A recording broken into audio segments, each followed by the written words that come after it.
Sejam bem-vindas à Escola da Mulher Selvagem. Cadê essas mulheres selvagens? Uau!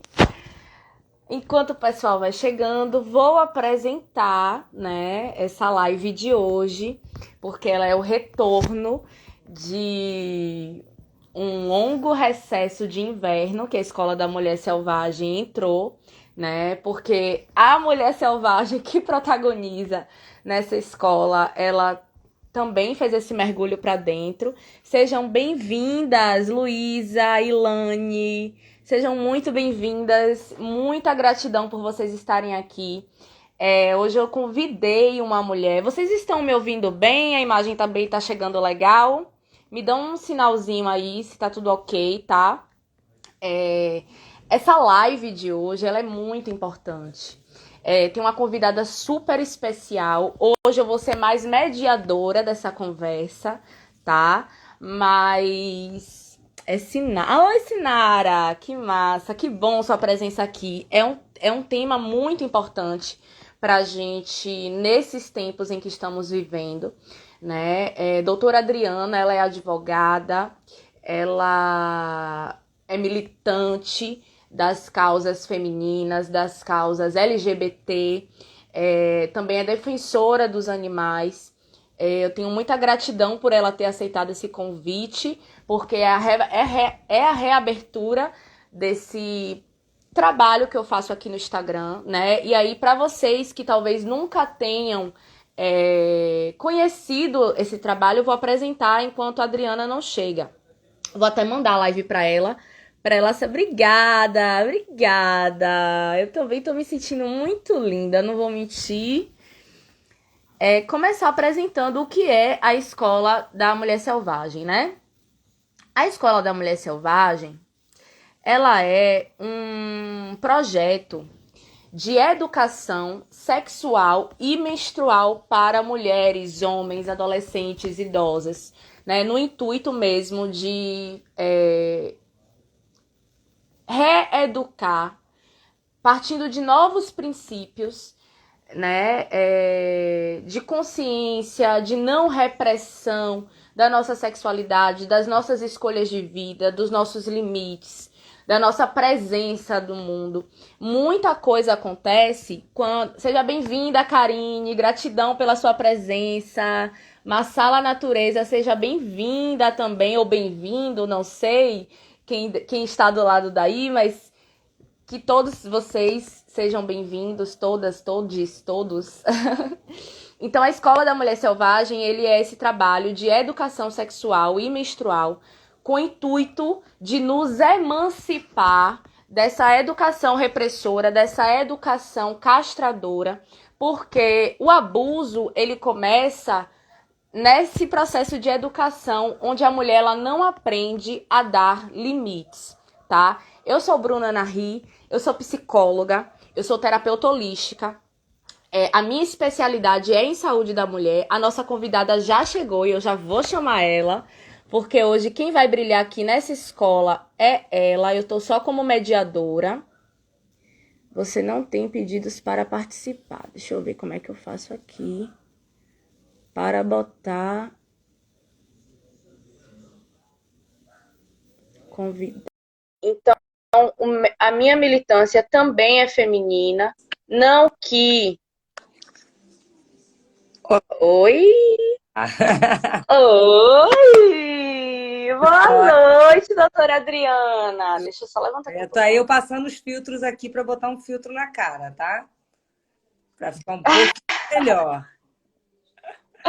Massa, fique à vontade. Estou muito grata por ter aceitado esse convite. Estou muito feliz com essa conversa, né? Aproximar os laços é muito importante. Sim. Eu estava me apresentando, mas eu acredito que a maioria das pessoas aqui já me conhecem. Quem não me conhece vai passar a me conhecer também em outro momento, porque essa semana toda eu vou fazer live. Mas eu quero passar a voz, o protagonismo, a presença para você, Adriana. Seja bem-vinda à Escola da Mulher Selvagem. Fique à vontade para trazer o que seu coração sentir. Obrigado. Primeiro, inicialmente, obrigado pelo convite. Eu me senti muito lisonjeada. Adoro esse bate-papo, falando de mulher, de empoderamento, a mulher numa esfera total. Eu sou uma pessoa que sou a luta por essa causa.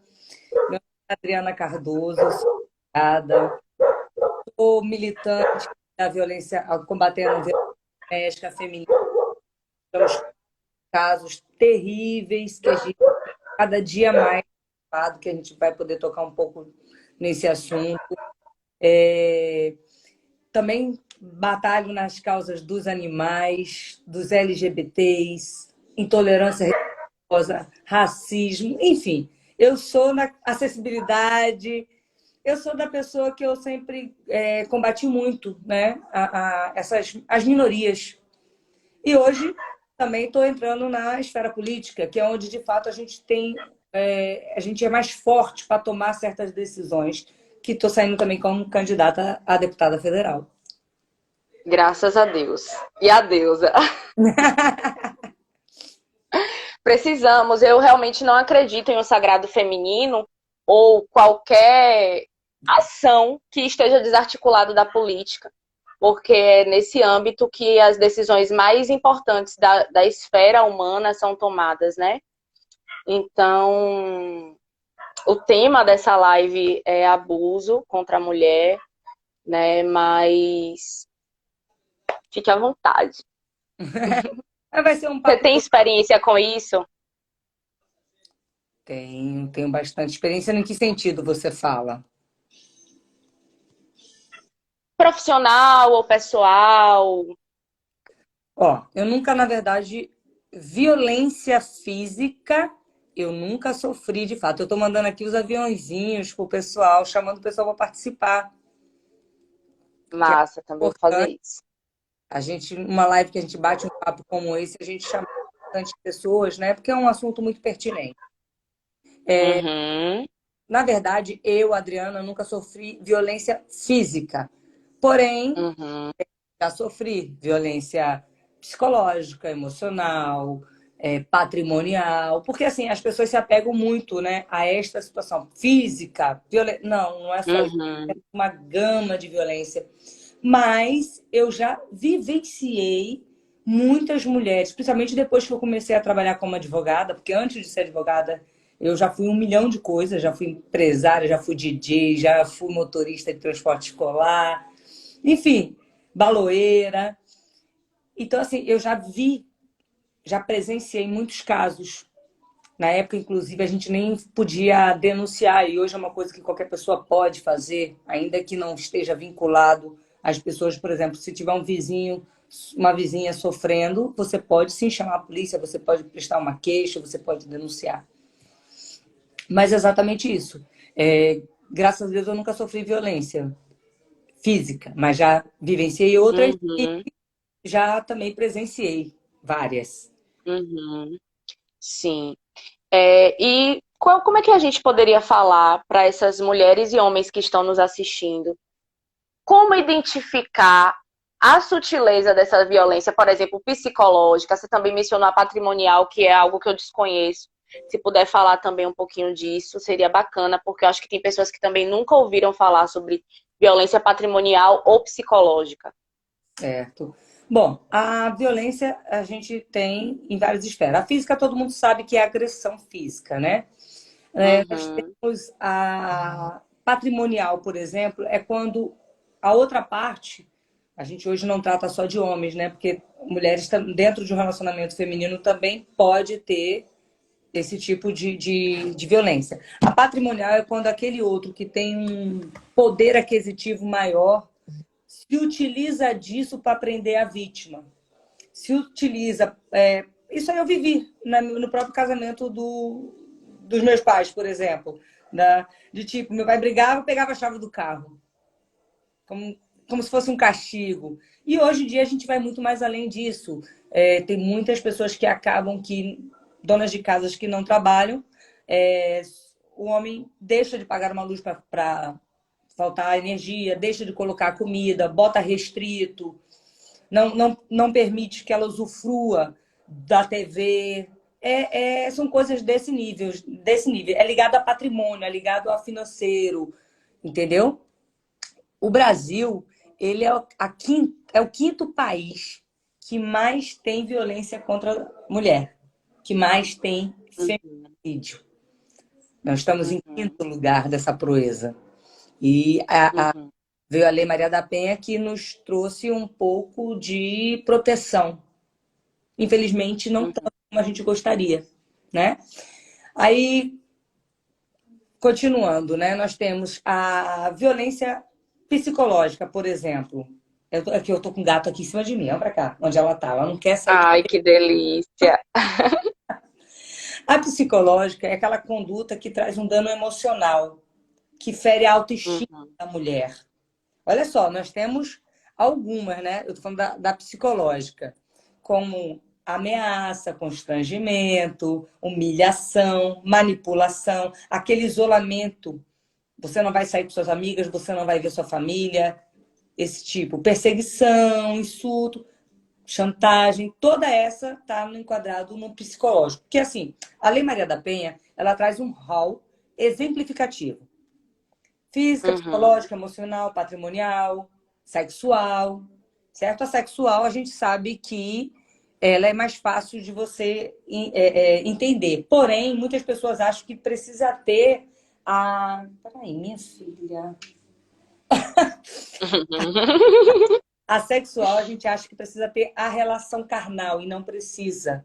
Só o ato libidinoso por si só, ele já é uma violência sexual, tá? Isso aí é uhum, jurisprudência, vamos dizer assim, as decisões, elas não são totalmente pacíficas, mas o meu entender, a minha defesa é que a partir do momento que existe aquela insistência, aquela, sabe, outras demandas que não sejam o sexo em si, né, a penetração, uhum, ela também faz parte da violência sexual.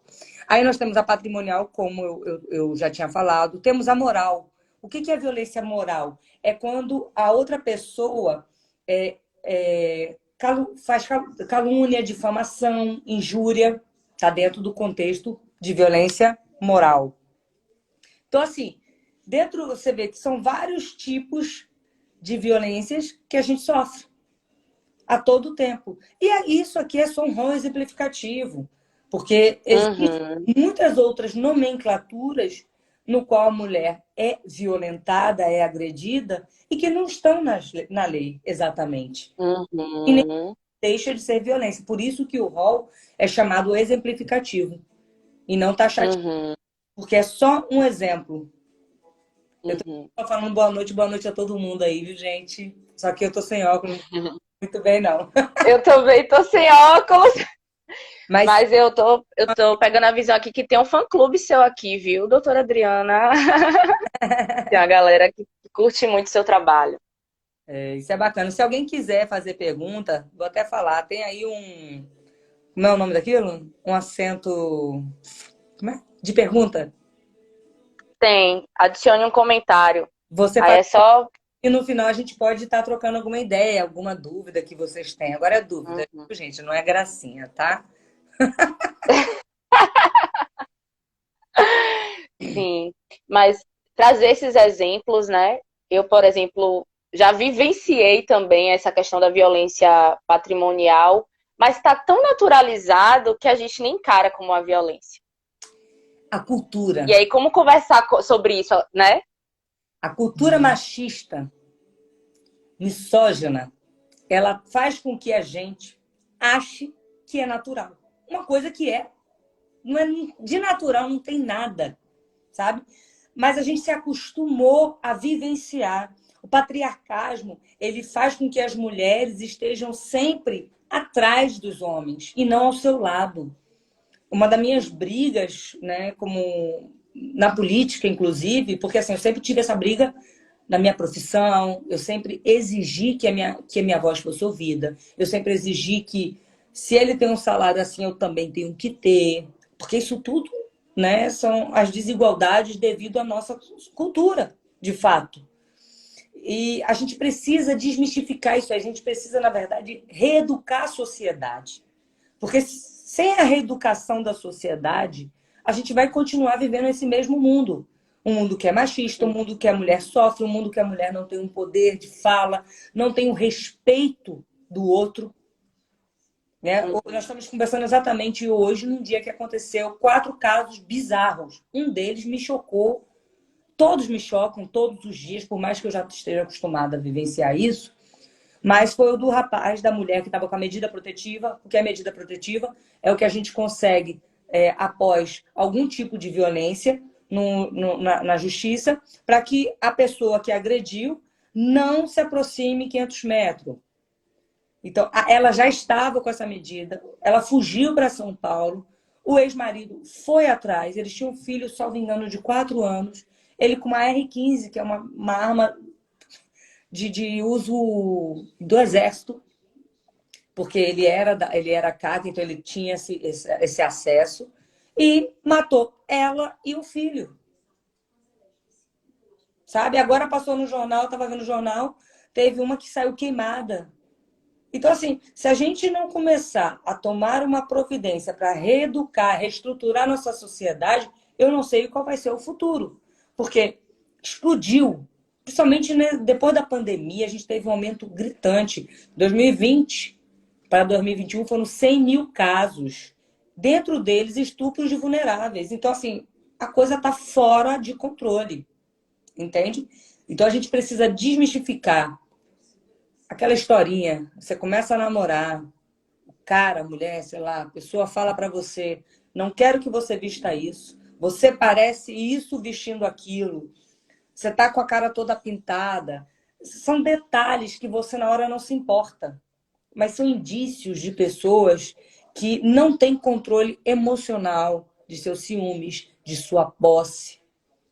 E é aí que a gente tem que tomar cuidado. É neste momento que a gente precisa cortar esse mal pela raiz. Entendeu? E nós, mães, precisamos reeducar nossos filhos para que eles sejam pessoas que respeitem as mulheres. Né? A gente traga isso para o seio familiar, porque está assim uma coisa absurda. Absurda. Aí, se deixar, eu falo para caramba. Sim. Mas pode ficar à vontade. Mas eu, só trazendo um comentário, eu atendo basicamente mulheres de 35 anos para cima. Assim, é muito raro eu atender uma mulher na faixa de 20, né? E são mulheres que estão se dando conta agora. Perceba. Do tanto que já foram violentadas. É isso que eu te... né? E do quanto também são corresponsáveis nessa violência que elas viveram. Exato. Porque não aprenderam que eram violência. Exatamente. Naturalizaram aquela situação. E essa situação não pode ser naturalizada. Você falou que atende pessoas acima de 30 anos, 35. Isso. A gente tem uma faixa dos jovens que, de 14 até 25 anos, que estão sofrendo de depressão justamente por relacionamento abusivo. E isso é gritante, a gente às vezes não percebe, às vezes está na nossa casa, nós como os pais, ou o irmão, ou a tia, ou a mãe, ou a amiga. A gente percebe que tem uma coisa diferente, mas a gente não fala nada.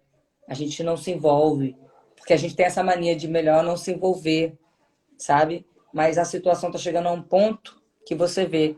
Você atende mulheres já maduras que estão começando a se dar conta do que sofreram e das consequências que viveram. Uhum. Não é? Sim. E aí a preocupação é com as adolescentes também, né? E com os adolescentes também. Tanto com as meninas, mas em especial com os meninos, porque eu não acredito que uma pessoa que é capaz de matar a mulher e o filho, uma criança de 4 anos, é uma pessoa que está com sua sanidade mental em perfeito estado, uma pessoa que precisa de ajuda. E eu acho que o Estado precisa olhar para esses casos de violência no sentido também de dar assistência, não é tirar o peso do crime que foi feito, né? A gente não pode... não é sobre isso que eu estou falando.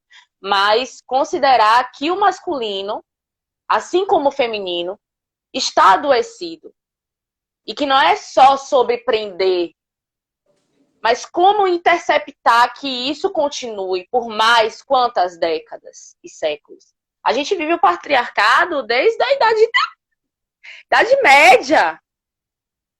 A gente está falando de metaversos, a gente está falando de ir para Marte e a gente não consegue se entender enquanto seres humanos que habitam a Terra, com harmonia, com paz, com tranquilidade. Exato. A gente não está. Na verdade, eu atribuo muito à educação, né? Eu acho que a educação é a base de tudo. Quando eu falo educação, é uma educação social. Não é educação que a gente vai para o colégio estudar matemática e português. Na minha época, nós tínhamos matérias que cuidavam dos seres humanos, cuidavam do respeito, da dignidade, do amor ao próximo, sabe? Hoje, nós não temos esses tipos de matéria e nós precisamos unir família, porque a escola é a segunda família, certo? De uma criança. A gente precisa unir a família junto com a escola, trazer uma matéria. No meu projeto para deputada federal, inclusive, eu tenho esse projeto, que é trazer uma matéria que, vamos dizer, eu chamo ela de humanização. O que seria uma humanização? Uhum. Humanização seria uma matéria em que eu trataria com as pessoas, com as crianças, o amor ao próximo, o respeito, o limite, a dignidade de um ser humano. Você respeitar, porque se você for prestar atenção, todas as mazelas que nós temos, violência doméstica, feminicídio, bullying, racismo, intolerância religiosa, e lá vai, certo? Todas é ausência de respeito, ausência de empatia, ausência de amor ao próximo. Então a gente precisa fazer alguma coisa. E a educação, ela é a base. Porque a família sozinha é difícil, porque quando você tira seu filho de casa e bota na escola, nós temos uma cultura completamente diversificada. Entendeu? Então a escola, a gente tem várias crianças agredindo professores e assim, tudo isso, para mim, na minha opinião, vem de uma ausência de respeito, de limite, de princípios, sabe? De amor. Então eu trago isso comigo. Nós tínhamos, você estava até falando, eu tive isso na minha primário, ginásio, para a gente conseguir construir reconstruir uma sociedade, porque a gente precisa disso, a sociedade está doente. Você é psicóloga. Aí a gente fala, temos que prender, temos que fazer, mas aquela pessoa não é possível que ela esteja em sã consciência. Né? Não é possível que um E cara... são muitas pessoas assim, né? Exatamente. São muitas pessoas. Assim, a gente não está falando de uma pessoa. O cara tirar a filha do filho, tirar a vida de uma mulher porque se separou. Sabe que posse, que loucura é essa? Que sentimento é esse, sabe? Quanto vale o valor? Qual é o valor da vida?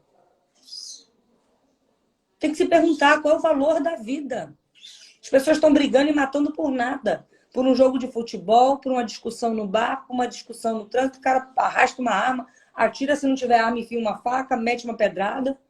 A gente teve semana passada no jogo do Bahia e do Vitória, o cara que fez um strike humano. Você viu? Não. Depois do jogo, até saiu uma decisão agora que vai a Bamor e sei lá quem mais vai ficar afastado. O cara deu ré, uma multidão, e deu um strike. Meu Pegou meio Deus. mundo. Porque o cara é Bahia ou porque o cara é Vitória? Sabe? O outro é Lula, o outro é Bolsonaro, vamos matar. Gente, para. A vida é muito mais do que isso. A gente entende que a gente sai da violência doméstica, feminicídio, que está em um alto grau. Nós somos o quinto do país, mas se você olhar a sociedade como um todo, a gente tem violência por todos os lados. Sim. E aí o nosso papel aqui, o meu papel, né, com a Escola da Mulher Selvagem, eu coloquei esse nome justamente Gostei. para trazer essa concepção da educação, né? E essa mulher selvagem é essa mulher que começa a perceber que alguma coisa não tá legal, não tá bacana, né? É essa mulher que começa a se atentar para os seus instintos, para a sua intuição, para os sentimentos negativos dentro da relação, dentro do ambiente profissional, para os assédios que ela vive. Eu acredito que a mulher selvagem, ela traz esse arquétipo da mulher que consegue se libertar dessas mini violências que influenciam tão fortemente nossa. É porque é difícil a gente separar o que é de violência psicológica. Porque a partir do momento que eu tenho uma discussão com meu marido e ele tira meu acesso ao meu dinheiro, por exemplo, óbvio que isso vai afetar a minha autoestima, óbvio que isso vai afetar a minha alegria de viver. Isso é psicológico também. E eu imagino que isso deve acontecer muito nas famílias. Então, a Escola da Mulher Selvagem traz essa proposta de criar uma educação paralela, porque falar sobre a educação no Brasil, pautas óbvias ainda não são discutidas, sabe? Tratam a educação de uma maneira muito rasa ainda. Nesses últimos 4 anos, a gente não teve nenhum projeto eficiente na área da educação. Nada foi feito na área da educação. Mas aí eu chamo a atenção. Nós precisamos saber em quem estamos votando. Por quê? Por exemplo, as pessoas se preocupam hoje. Presidente, governador e senador. A gente só ouve falar nisso. O deputado federal é aquele que faz lei, aquele que legisla, aquele que fiscaliza e o que traz projetos para o seu estado. Entende? Então, assim, as pessoas têm que ter mais responsabilidade, ter mais consciência. Olha como é que nós vivemos num mundo tão patriarcal que às vezes a gente fica perdido. Somos 52,7% de um público feminino, votantes. Dentro desses, nós temos apenas 8% de representatividade nas câmaras e 13% no Congresso. Por que uma mulher não vota na outra mulher? Por que a outra mulher, uma mulher, sempre duvida da mulher? Por que a gente não simplesmente confia? Entende? Por que quando existe uma traição na relação, quem não presta é a mulher e não o seu marido? Por que a gente coloca a culpa na outra? Sabe? As mulheres estão entendendo agora o que é sororidade. Então, sororidade, eu volto a falar, eu gosto de falar porque muita gente confunde. Não é você concordar com algo da pessoa ou com a atitude dela, mas é você apoiar, independente, entende? É ter uma... Você pode até explicar mais do que eu, muito mais profundo do que eu, o que é sororidade. E eu acho que é uma palavra que ela precisa ser mais usada na prática e não só na teoria. Estamos fazendo isso. Mas não é verdade? É, sim. A palavra sororidade, ela traz muito essa concepção de nos vermos como irmãs, né? Parece muito romântico, mas a partir do momento que a gente se reconhece enquanto grupo, porque aí dentro do grupo mulher ainda tem outro debate que é o grupo de mulheres pretas, mulheres brancas, e isso acaba criando mais separação entre a gente, né, desarticulando ainda mais o nosso movimento. Então, quando a gente fala de sororidade, partindo desse lugar de irmandade, não é de nos reconhecermos enquanto iguais, mas sim pertencentes a um grupo. Exatamente. E nos defendermos nesse lugar. Porque se a gente não fizer pela gente, quem fará? Até hoje, nada aconteceu. Exatamente. Eu digo muito uma coisa. Como é que um homem vai trazer um benefício para uma mulher se ele não tem as dores que uma mulher tem? Não tem como. Não tem como. Então, a gente está falando aqui, você falou que não teremos 4 anos sem nenhum projeto de educação. Gente, a mulher é terra. Ela é mãe. Ouça o nosso hino do Brasil. Sabe? Eu acho um hino... Eu sou esportista, então eu me emociono, eu acho, sabe? Eu sou muito patriota. Ouça o nosso... O Brasil é uma mulher. A gente precisa ter representantes mulheres. E de uma forma igualitária. Se a gente esperar as coisas do jeito que estão, são 130 anos para a gente ser iguais. Ter a mesma igualdade em números com os homens. Nós precisamos rever isso. Nós precisamos olhar para os nossos filhos. E quando eu falo os filhos, não é de sangue. É filhos de pessoas, de amigos, de parentes, de colegas. Sabe? É ter empatia. A gente está vivendo numa situação, para a gente até não fugir muito desse assunto, que se a gente não tomar uma providência agora e não tiver uma atitude, eu não sei o que vai acontecer. Como eu falei no início lá, eu não sei o que vai acontecer. Voltando para a lei da Maria da Penha que estava falando, uma situação que é importante falar é que toda mulher que seja violentada, não importa se é física, patrimonial, emocional, psicológica, não importa, sexual, ela tem direito a uma medida protetiva. O que ela precisa é ir até a delegacia e prestar a queixa. Então, os vizinhos, síndico, colegas, pessoas que estão passando